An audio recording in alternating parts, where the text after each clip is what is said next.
Welcome back, everybody. Today I'm going to show you how to undo auto color in Davinci Resolve. If you've applied automatic color correction to your footage and it didn't turn out the way you expected, don't worry, reversing it is actually quite straightforward. Let's walk through the process step by step.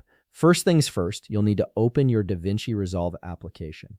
Once the program loads up, you'll see your familiar workspace with all your projects and media. This is where all the magic happens when it comes to video editing and color grading. Now take a look at the bottom of your screen where you'll see several workspace tabs. Click on the one labeled color. This will switch you from the editing interface to the color grading workspace, which is specifically designed for all color correction and grading tasks.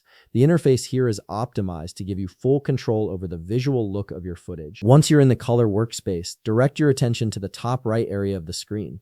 Here you'll find an option called nodes. Click on it to reveal your node tree. Nodes are essentially the building blocks of your color grading workflow in Davinci Resolve, and each one represents a different adjustment or effect applied to your footage. You should be able to see your node clearly displayed in this section. Now here's where you'll undo that auto color correction. Right-click on the node that contains the automatic color adjustment. A context menu will appear with several options. From this menu, click on Reset Node Grade. This action will instantly remove all the color corrections that were applied to that specific node, effectively undoing the auto color and returning your footage to its original state.